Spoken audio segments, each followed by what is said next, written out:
Okay, hello again, everyone. Welcome, and thank you for joining Dragon Trail for our July webinar. Today, we have prepared a summer update on the Chinese outbound travel market for you, alongside the results of our latest Chinese travel trade survey. This June, we surveyed 280 Chinese travel agents who are currently selling outbound travel from mainland China, and this is your first chance to see the results of that survey, which include insights on the types of travel products with the most potential for the Chinese market and actionable information on marketing to and working with the Chinese travel trade. My name is Sienna Perulis-Cook, and I'm Dragon Trail's Director of Marketing and Communications. Joining me today to present our survey findings is Dragon Trail's research team, with Janice Meng in Shanghai and Tiana Tian in Beijing. We're going to start off the webinar today with a brief update on some of the latest China travel news before sharing the findings of our new Chinese outbound travel trade survey report. The report has 4 sections.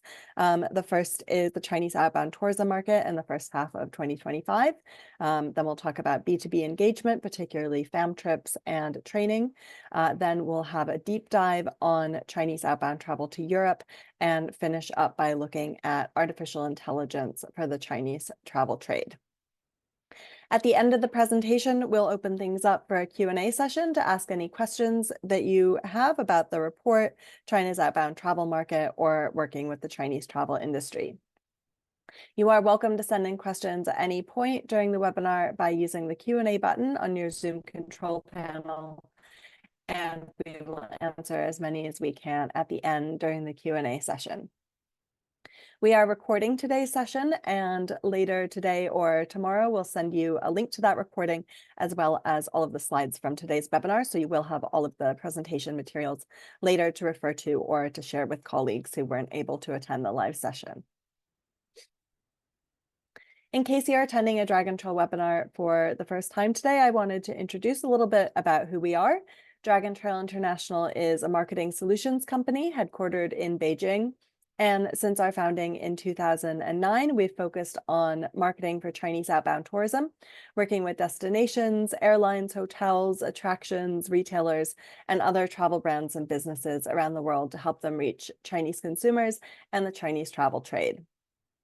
Our services include B2C and B2B digital marketing and content creation, events, research and strategy consulting, and market representation services.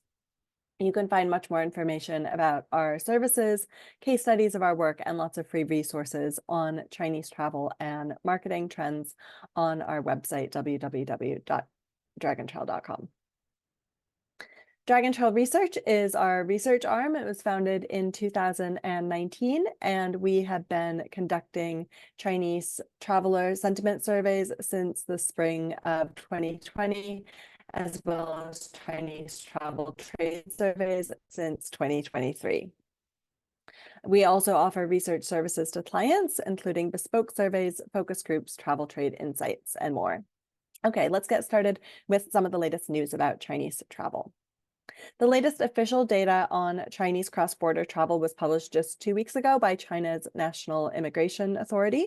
They recorded 159 million border crossings by mainland Chinese citizens in the first half of the year, which represents a year-on-year increase of nearly 16%.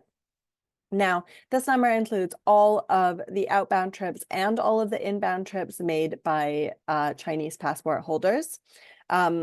But it does seem to put us on track to meet or surpass the pre-pandemic figure of 155 million outbound trips by the end of the year, especially with the summer holidays and October National Day holiday still to come. Now I'd like to talk a little bit about China's biggest outbound travel trends for summer based on reports released by travel agencies over the last month or so. So overall, the travel market continues to grow, according to industry reports. In late June, Ctrip reported a 20% increase in searches for hotels overseas. Fliggy reported that bookings for overseas hotel packages had more than doubled, and Shanghai's Pudong and Hongqiao international airports forecast a 7% increase on inbound and outbound travel during the summer season. The top outbound destinations include the usual suspects, with Japan and South Korea at the top of most every list, as well as Southeast Asian hotspots, Malaysia, Singapore, Indonesia, and Vietnam. Despite a big drop in the market, Thailand is still on most of the top 10 outbound destination lists for the summer. Some Western European countries also feature on many travel agencies' top destination lists, including the UK, France, and Italy. In the Southern Hemisphere, Australia stands out. In terms of high growth destinations, these are quite numerous and include some surprises. So for instance, a couple of the travel agencies had Zambia on their top 10 highest growth lists for outbound travel this summer. Both the Caucasus region, which includes Georgia, Armenia, and Azerbaijan, as well as Central Asia with Kazakhstan and Uzbekistan, are really having a moment right now for growth in Chinese outbound tourism, especially thanks to the visa-free policies towards Chinese visitors by those countries. Growth to Europe generally seems really strong, with Norway in particularly showing up on a few travel agencies' lists of the highest growing destinations for summer. Family travel really dominates the summer travel market in China, both for domestic and outbound travel. Tunio said that more than 40% of its outbound travelers this summer were family travelers, while one of China's biggest traditional travel agencies, CYTS, they said that family travelers made up more than 60% of their outbound bookings for this summer. We also see continued growth in the trends towards personalization, with increased demands for customized and private group tours, a greater emphasis on experiences and the emotional value of travel, and travelers seeking more comfortable travel experiences, including smaller groups and more upscale hotels. You can find details about all of the data that I've shared just now and these trends on the Dragon Trail website. At the end of last week, put together a blog on summer travel trends, and there's also links to all the sources for the OTA data there. So you can refer to that later on if you want to follow up on any of this. You'll also be able to see many of these trends reflected in our survey findings. So let's move on to the main part of today's webinar. This is our second travel trade survey report of the year and our fourth since 2023. The survey was conducted between the 17th and the 23rd of June and includes 280 verified participants who are all travel trade professionals currently selling outbound travel from mainland China. We'll share most of the results here, and you will get a copy of the webinar slides after the presentation, but you can also access the full report for free on the resources section of the Dragon Trail website. 2/3 of survey respondents work for travel agencies, with the rest working for OTAs and customized travel operators, and a few working for MICE travel operators as well. They work for companies from all over China, with strong representation from East China, North China, and South China. So now, to get us started with the first part of the report findings, I will turn over to Tiana. Thank you, Sienna. In this first part, we firstly asked the travel trade, how has the Chinese outbound travel market fared in 2025 so far? In our survey results, 61% of travel agents report better performance than in 2024. Family and study tours, emerging niche destinations such as Central Asia and the lesser-known South American countries, personalized and themed travel products are the key opportunities they identify this year. Meanwhile, 70% say they find this year more challenging than last year. The complex international geopolitical landscape may compromise travel safety in some popular destinations. The personalized travel trend represents an opportunity, while finding the resources to meet individualized demands can be difficult. Finally, global economic uncertainty can also affect outbound travel sales and is another challenge travel agents see in 2025. Now let's focus on the sales performance by world region. In the first half of 2025, East Asia and Western Europe are the top two sub-regions with the most travel agencies selling tools and the best sales performance. In our last Chinese outbound travel trade survey in January, the best-selling sub-regions were East Asia and Southeast Asia. Europe is the region sold by the most travel agencies, with 89% of surveyed travel agents are selling European products, while Asia is the region considered to have the best sales performance by the most travel agencies. 62% of travel agents say their Asia travel products has the best sales performance. As for outbound travel product type, small and private group products are the most commonly sold and best-selling products, followed by family travel products. Customized and luxury products are sold by 41% of surveyed travel agencies, and 38% travel agencies sell island travel. In 2025, Chinese travel agencies appear to be focusing more on older travelers. In this survey, 23% of travel agents were selling silver travel products compared to just 14% in January's survey. For the question about group size and traveler age group show similar patterns to the past several surveys. Small groups with 20 people or fewer continue to dominate Chinese outbound group travel, considered the most popular group tour size by 82% of travel agents in the latest survey. As for the main client age group, Generation Z and the millennials are the key age groups for the outbound travel, with 69% of surveyed travel agents stating that the post-90s generation is their main customer segment. Post-2000 and post-80s are chosen by 41% of travel agents each. That's all for the market status part. Let's turn over to Janice for the next part of our survey. Thank you, Tiana.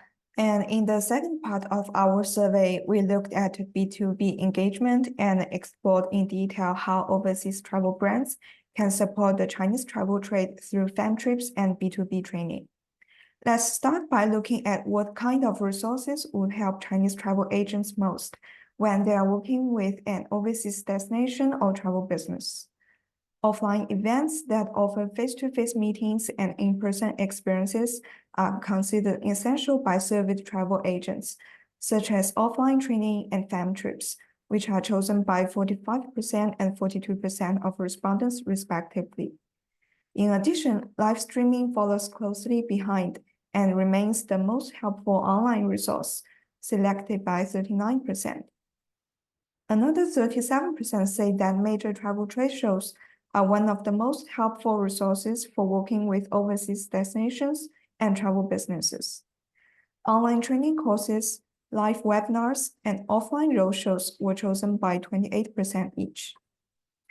Next, let's take a closer look at the fam trip or familiarization trip, which is identified as the second most helpful resource for working with overseas destinations or brands. 90% of our survey respondents have taken at least one fam trip outside of mainland China in the recent 2 years, with 67% participating in no more than 4 trips. As shown in the word cloud on the right, the trips cover a wide range of destinations, and Japan, South Korea, and Thailand are most mentioned, followed by the United States and United Kingdom. So when do Chinese travel agents prefer to take an outbound fam trip throughout the year? According to our survey results, spring is the most favored season, with 28% of survey respondents saying that April is the most convenient month for a fam trip. March and May are also popular months, both chosen by over 20% of respondents. Only a few travel agents prefer to go on outbound time trips between November and January, the winter season in the Northern Hemisphere. And another 8% of travel agents said that any time of the year is convenient for them to join a fam trip. We asked survey travel agents in what ways the fam trips they took in the past were most helpful for selling outbound travel. Many of them mentioned that fam trips deepened their understanding of outbound destinations with first-hand experiences, which enabled them to describe the unique characteristics when recommending to clients. Fam trips are also helpful in gathering primary information about destination travel policies and measures, laying the foundation for discovering market opportunities. Some respondents mentioned that on-site experiences help them optimize product design, itinerary, and pricing to better meet client expectations. As Tiana has pointed out before, the demands for customized and personalized travel are significant this year, and fam trips have helped travel agents tailor the itineraries based on the preferences of different traveler segments. Lastly, fam trips have provided Chinese travel agents with direct engagement with tourism resources and in-depth communication with local suppliers to facilitate reliable future cooperation. Now let's move on to outbound destination training, another important channel for travel brands' outreach to the Chinese travel trade. 81% of our survey respondents have taken at least one outbound destination training course in the recent 2 years, and 45% have taken 3 or more courses. Similar to the results on outbound fam trips, the training courses on the most popular destinations were mentioned most prominently, including Japan, Thailand, South Korea, Australia, and Singapore. Meanwhile, there are some travel agents attending the training activities of emerging destinations, such as Iceland, Kazakhstan, and Ras Al Khaimah of the UAE. Over half of those who have taken outbound destination training in the past 2 years said they attended both online and offline courses. 26% said they only participated online, and another 16% said they only participated in person. And now I will turn over to Sienna to share with you the following parts of our survey findings. Thank you, Janice. Now we've already seen the prominence of Europe as the leading long-haul destination for Chinese travel agencies, and this also lines up with our previous consumer survey results as well. Since we know we also have a lot of listeners in Europe, we wanted to look at this part of the world in more detail in the summer survey. 89% of our total survey respondents said that their travel agency currently sells travel products for Europe. So we asked this group to specifically tell us which countries they sell travel to, and also the top 3 countries that they think have the most potential for Chinese tourism. France and the UK stand out in both areas, sold by 2/5 of respondents and identified by 19% each as being one of the top 3 countries with the strongest potential. We also see strong potential and sales for Italy, Switzerland, and Iceland. In Eastern Europe, Russia stands out, though I do think this market is a little bit different than the other European countries, since parts of Russia that are popular with Chinese tourists, such as the Lake Baikal area, are technically in Asia and short-haul trips from northern China. Although 89% of surveyed travel agents sell travel products to Europe, only around 1/3 said that they had attended any promotional events for travel to Europe since the end of the pandemic. All of the specific events that they mentioned attending were for Western European destinations, including Italy, Spain, Germany, France, Norway, Switzerland, and Britain. When it comes to information desired by the Chinese travel trade to help them better understand and promote travel to Europe, culture stands out. More than 44% said they wanted information on cultural and historical attractions, and nearly 42% said they wanted information on local culture and customs. Outdoor activities and destination safety were the next most important topics. Chinese travelers to Europe do tend to still visit more than one country on their trip, so multi-country itineraries are much more in demand than single-country ones. Now, what is the market profile of Chinese travelers visiting Europe in 2025? The answers from travel agents may surprise you and help us to update our understanding of this market. Based on responses from Chinese travel agents who currently sell travel to the region, younger generations take the lead. 64% said that customers born in the 1990s and 2000s would be most interested in traveling to Europe, which reflects the overall relative youth of the whole market. Travel agents said that women were more likely than men to be interested in traveling to Europe, but around half said there was no gender difference. Family travelers and couples stand out, and respondents said that Europe was preferred by travelers with mid-range budgets. While Chinese tourism in Europe used to be defined by large groups on coach tours, FIT and customized and private group tours are now more popular. For the last section of our survey, we asked about a very new and hot topic, which is artificial intelligence.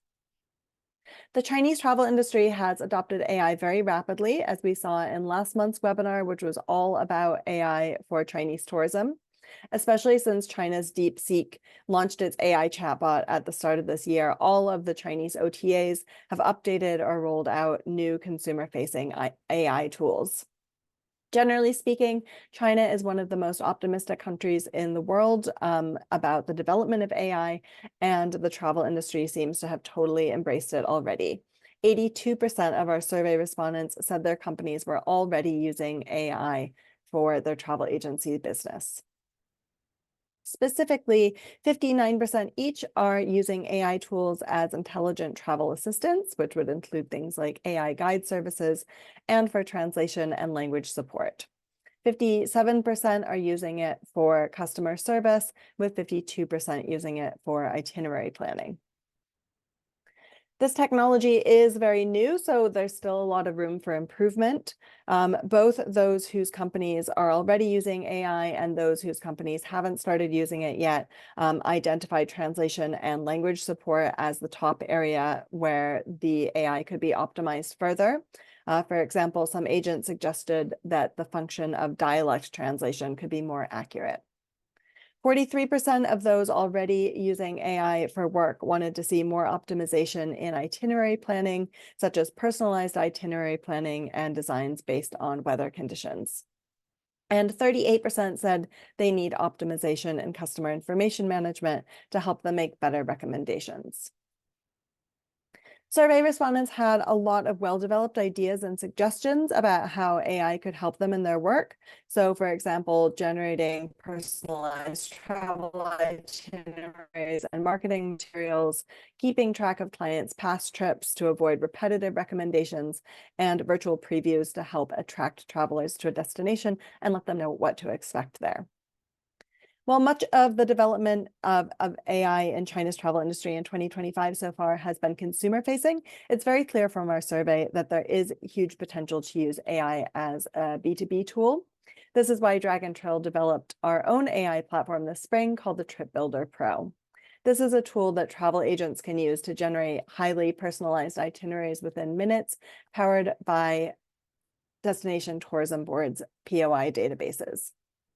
Since we already discussed the Trip Builder Pro in detail in last month's webinar and did a demo of the platform, I won't talk about it in any more detail here, but you can see last month's webinar video and the demo on the Dragon Trail website. And we also have an FAQ article on our blog with more information about the Trip Builder Pro, how it works, how it benefits travel agencies and destinations, and how your destination can use it too. So now that we've come to the end of our survey findings, let's recap with an overview of 6 of the top takeaways. First, 61% of surveyed travel agents said that their outbound travel business in the first half of 2025 has been better than in 2024. Key growth opportunities include family and study tours, emerging niche destinations, and personalized and themed travel products. Second, Asia and Europe were the top two world regions with the most travel agencies selling tours and the best sales potential. In the survey, Western Europe surpassed Southeast Asia as the #2 region for sales potential. Within Europe, travel agents identified France, the UK, Switzerland, Iceland, and Italy as the countries with the highest sales potential. Third, we can see that offline events that allow for face-to-face meetings and in-person experiences are most favored by the Chinese travel trade for working with outbound travel destinations, especially offline training and fam trips.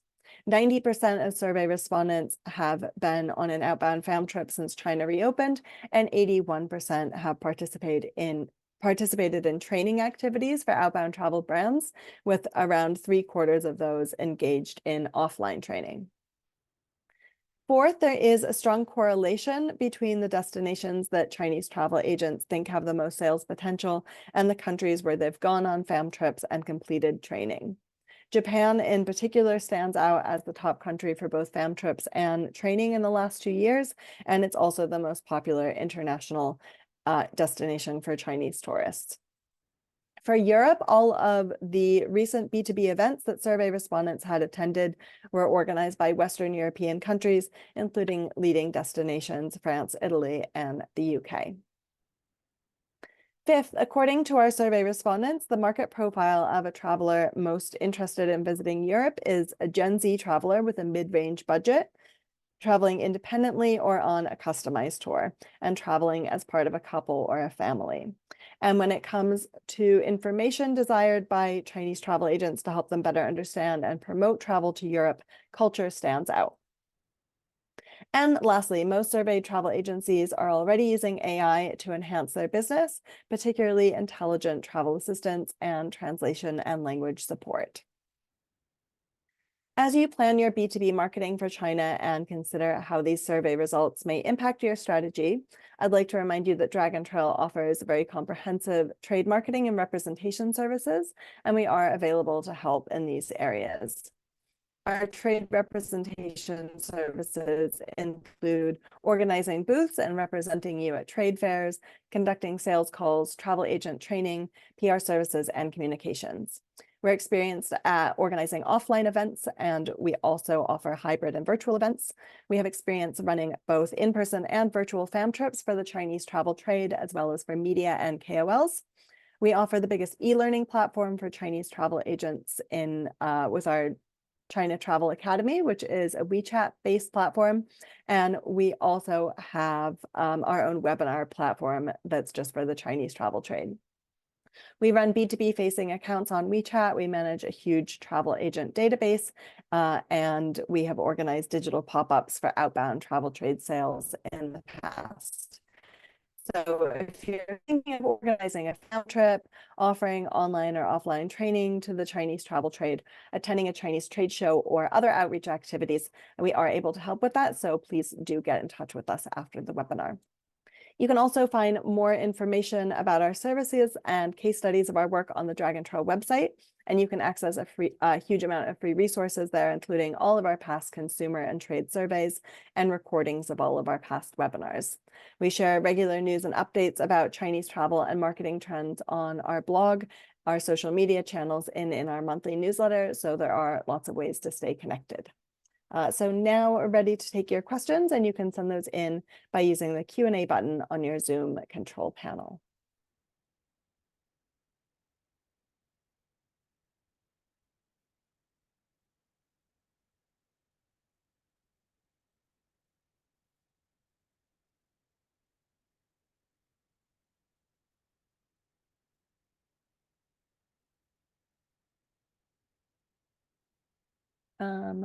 Okay, I'm going to start answering some questions. There is one, the first question was about promoting MICE travel to Oman. Dragon Trail is actually representing the Sultanate of Oman and handling MICE as part of that. So if you get in touch with us directly by sending an email, I can put you in touch with the right person who is handling the MICE part of our promotion for Oman as a destination in China. There's also a question. Sorry, I'm just going to stop sharing for a minute. There's a question about if we've seen an improvement of outbound Chinese tourists this year between the first and the second.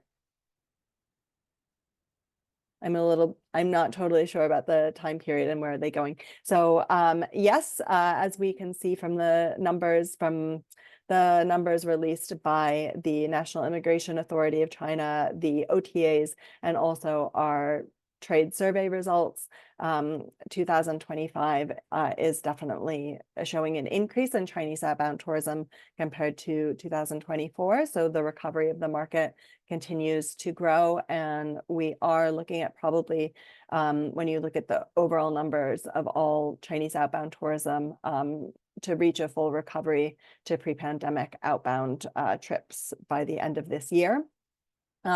Obviously, it is different for each destination. Some destinations haven't recovered yet. Some destinations have already surpassed the numbers of Chinese tourists that they reached pre-pandemic. But yeah, things continue to grow. And in terms of the top outbound destinations, I think we covered that a little bit, talking about the Chinese summer travel trends, but in particular, Japan has been extremely popular over the past couple of years, and many destinations in Southeast Asia that are now visa-free, particularly Malaysia is well past its pre-pandemic Chinese traveler levels. Singapore is also really popular, South Korea, Indonesia, Vietnam.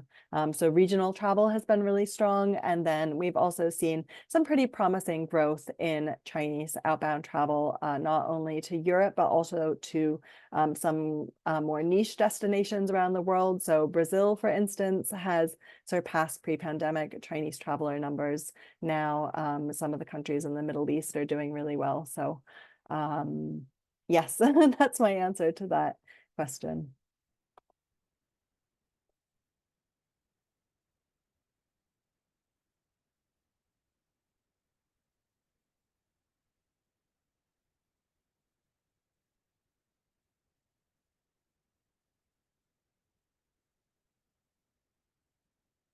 There are some questions about insights for National Day and October Golden Week. We don't have data for that yet. I think that it still is a little bit early. The Chinese travel outbound travel market tends to be pretty last minute in their bookings. So we're still a couple of months away from that. So probably the OTAs might start releasing data probably, I would imagine, in early September about how the bookings are looking for that. And in September, also before the October holiday, we will be releasing a new Chinese consumer survey. So we'll have more insights then about what Chinese travelers are planning for their October Golden Week travel. So I would expect Golden Week to be better than 2024, kind of following the trend that we're seeing now, but we will be able to share more detailed data later on, closer to the time about that.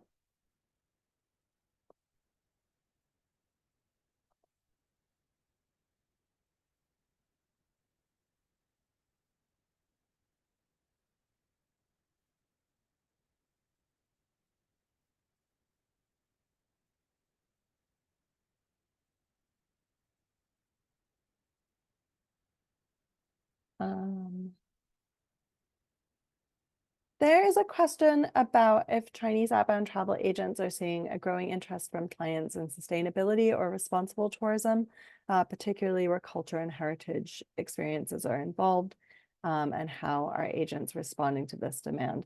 Now, it's not something that we asked about in the survey. It's a good question to look at in future surveys. In our last Chinese consumer sentiment survey, we did ask specifically about the area of sustainability and responsible tourism. And we found one of the main takeaways from that is that Chinese travelers tend to think about sustainability and responsible tourism primarily in terms of being culturally respectful and benefiting local communities. And we have all of the data for that available on the Dragon Trail website. It's our April Chinese traveler sentiment survey. There's a whole section on sustainability, and in terms of demand from the Chinese travel trade, it's something that we'd be interested in looking at in a future survey.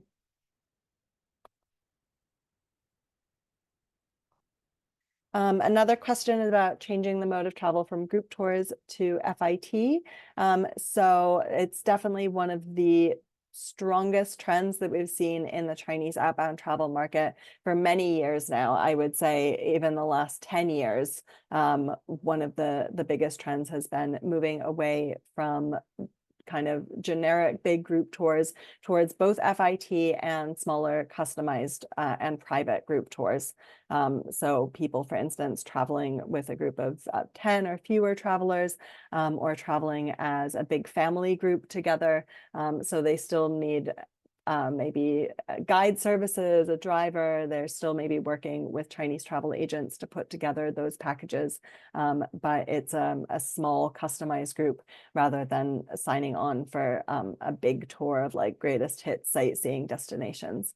So that's really an ongoing trend, and we can definitely see that in all of our trade and consumer surveys, as well as all of the data that comes from the Chinese travel industry regularly. There's another question about Saudi Arabia as an emerging travel destination that might interest Chinese tourists, and I would say emphatically yes. It is a destination that is growing really strongly. I am currently putting together data from the Chinese consumers and Chinese travel trade for our upcoming white paper on Chinese outbound travel to the Middle East and North Africa, which will be coming out this autumn.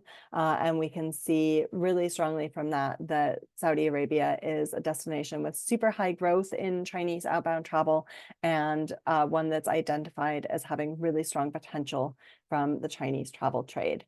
So expect more data on that coming in the autumn when we release the white paper.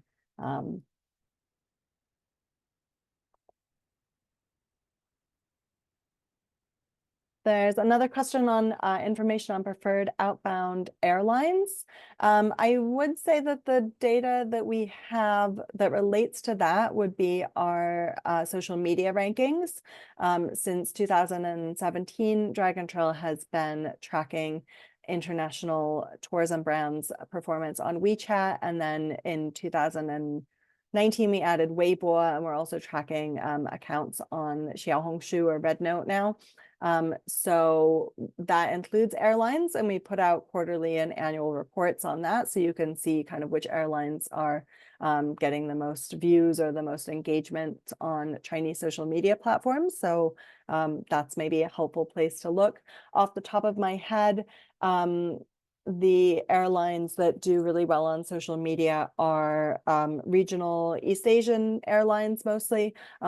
Air Asia is the one that really leads the pack in terms of social media. So Air Asia, All Nippon Airways, and Cathay Pacific is a really big one, although that's, I mean, Hong Kong, so it's part of Greater China, but not a mainland airline.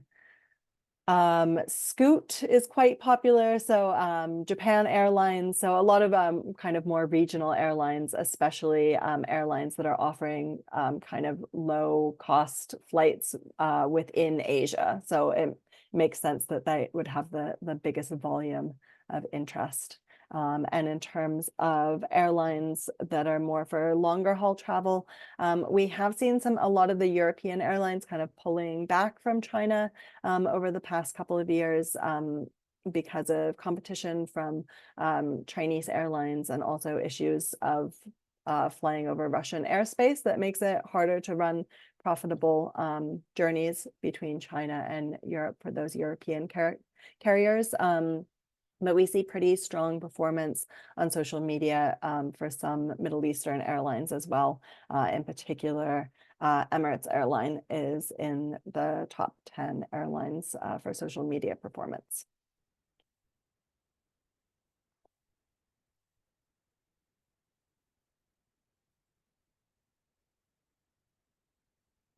There's a question about destinations offering best value for money in terms of renminbi buying power. Any surprises, and is visa-free travel still a key consideration? So my brief answer to the first question about which destinations are offering the best value for money, I would say that the exchange rate between China and Japan is one of the big reasons that has made Japan such a popular destination over the past couple of years. That Japan was always a popular destination, but it was an expensive destination. And because of the weak yen over the last couple of years, it's made it a much better value destination. And that has really been driving the surge in Chinese outbound travel there. In terms of surprises from the report, I might ask Janice and Tiana if you guys, what your biggest surprises were in the report. For me personally, it was the market profile of Chinese travelers to Europe. When I think about that market, I generally think about slightly older travelers going to Europe. But it was quite clear from the survey results that travel agents really thought about Gen Z travelers born in the 1990s and the 2000s as being the core market that's most interested in traveling to Europe. So that was a revelation to me too, and will help me to kind of rethink the way the market is transforming. Tiana and Janice, what are your biggest surprises from the survey results?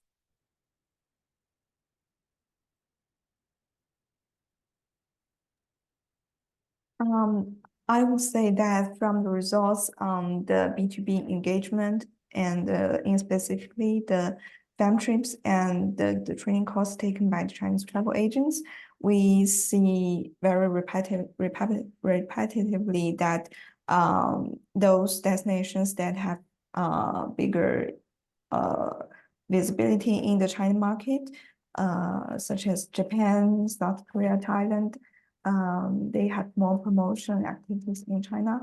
And this is also shown in the sales data that are most popular by the Chinese consumers. Thank you. Yeah, there is that really strong correlation there.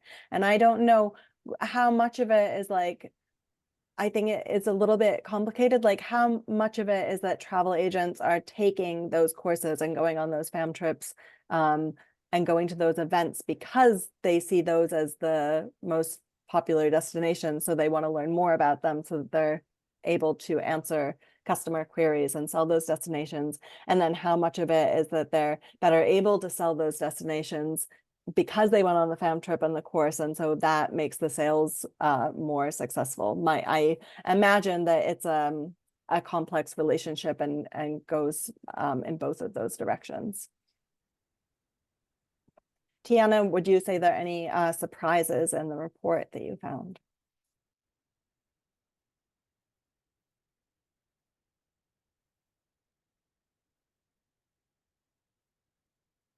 For me, I think the most interesting insight is that for those companies who hasn't applied the AI application so far, they saw that the most scenarios that need to be improved is the translation and the language support, and followed by the intelligent and customer service. So maybe this the future improvement way for this AI technology to attract more travel agencies to apply. Maybe it shows the future direction.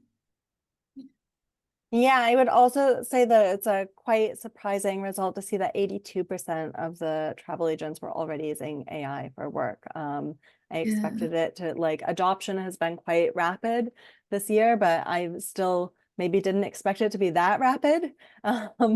So we will also be asking a year ago, when in our last our second consumer survey of last year, we asked Chinese travelers about their use of AI, and they were pretty skeptical. Not many people had used it, and they weren't really sure about its use. And we'll be asking some of those questions again in our next consumer survey, and I expect that the outcome is going to be really different as well. So I look forward to seeing those results in September. And then the last question from that attendee was, is visa-free travel still a key consideration? Yes, absolutely.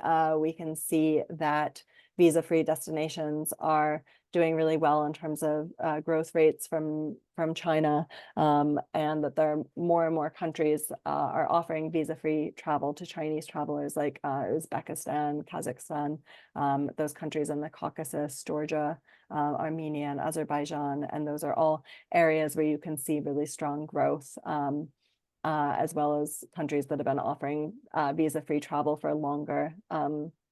So Malaysia, I would say, is a huge visa-free travel success story. The UAE is another one.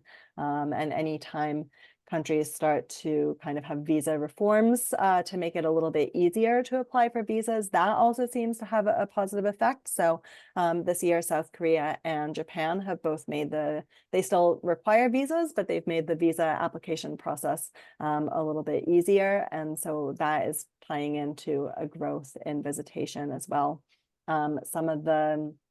We have to see how it plays out, but some of the newest visa news for Chinese outbound travel over the past couple of weeks is, first of all, that Argentina is making it easier for Chinese passport holders to visit. If they already have a visa to the US, they will not need to apply for a separate visa to visit Argentina.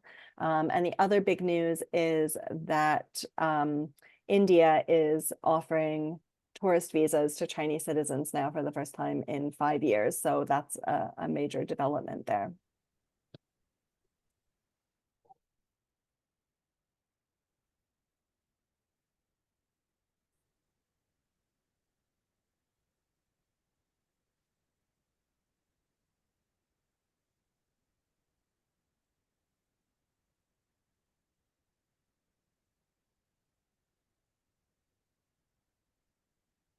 There's a question about which cities or regions did the largest number of outbound Chinese tourists come from. We see Shanghai is really the biggest market for outbound travel, and some of the destinations around Shanghai, like Hangzhou, for instance, has had a big growth in outbound travel. It's a city that's doing very well. And then Guangzhou in the south is also traditionally a huge market, as well as Beijing in the north. But then some other markets and cities in China have shown a lot of growth in recent years. The Chengdu and Chongqing area in Sichuan is one of those that's seen big growth in Chinese outbound travel.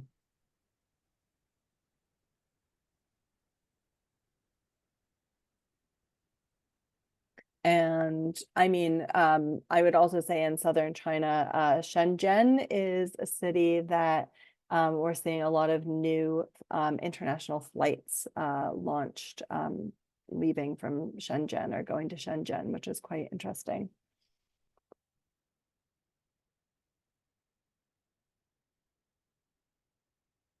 Oh, there is actually a question about potential Chinese outbound travel to India. So that, I mean, that news is so recent. It's not something that we were able to cover in the survey. So we don't have Chinese travel agency information on that yet. And I would agree with the person who asked the question. Outbound travel to India was not that big before COVID, but I think now is maybe a new opportunity to start promoting that. And I've already seen some information about promotion of Kerala in India to Chinese travelers, and that's something that destination is starting to do already in light of the new news. So I think the news is so new, but it'll be very interesting to see over the coming months how that goes, kind of what promotion of Chinese tourism from the Indian side we see, because I think there's, especially since Chinese travelers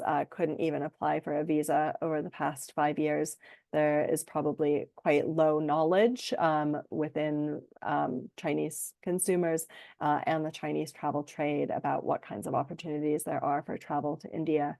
And I also wonder about on the Indian side, what the kind of infrastructure and setup there is for Chinese travelers, since there hasn't been a market.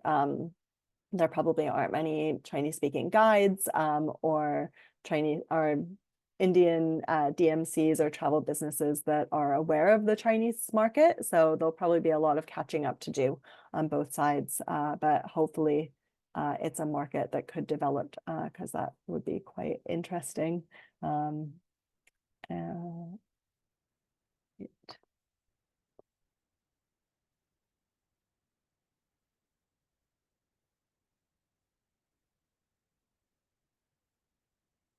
There is a question about the potential for outbound travel of official Chinese delegations, especially organized by like public companies and government. I would say that that kind of travel was very big quite a long time ago. That was like if you're looking at kind of early Chinese tourism of the 1990s even or early 2000s, that kind of official delegation travel was a really major part of the outbound market.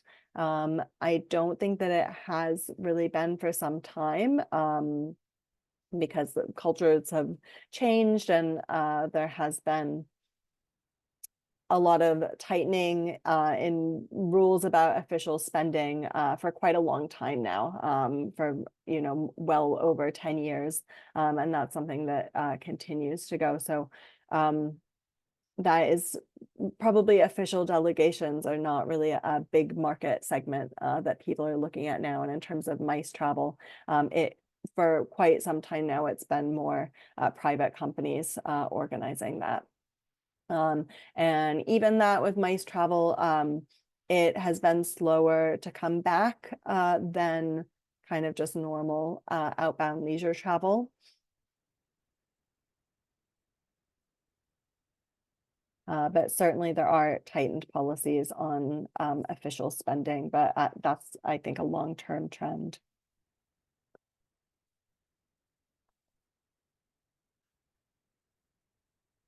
There is a question about evolution of outbound travelers' expectations for duty-free shopping. What I will say about duty-free shopping, based on some information that's come out just in the past couple of weeks from some of the biggest duty-free retailers from Lagardère as well as the China Duty-Free Group, is that it seems that in general in this market, the average spend per person is really smaller than it used to be. So while we do see the overall Chinese outbound travel traffic growing very healthily since last year and catching up to pre-pandemic levels, those sales figures are really just not catching up yet for China. And part of that is that the average spend per person is lower than it used to be. There is a lot of competition, and Chinese travelers are finding that they can get the products that they want cheaper through e-commerce rather than buying it at the airport or even downtown duty-free stores. And 3 of the King Power downtown duty-free stores in Thailand recently announced that they'll be closing because of market conditions.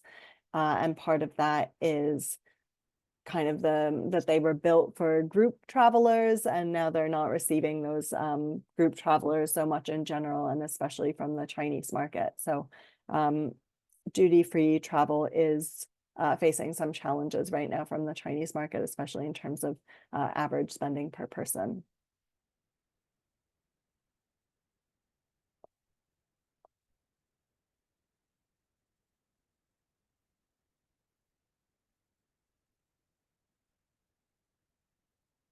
And I will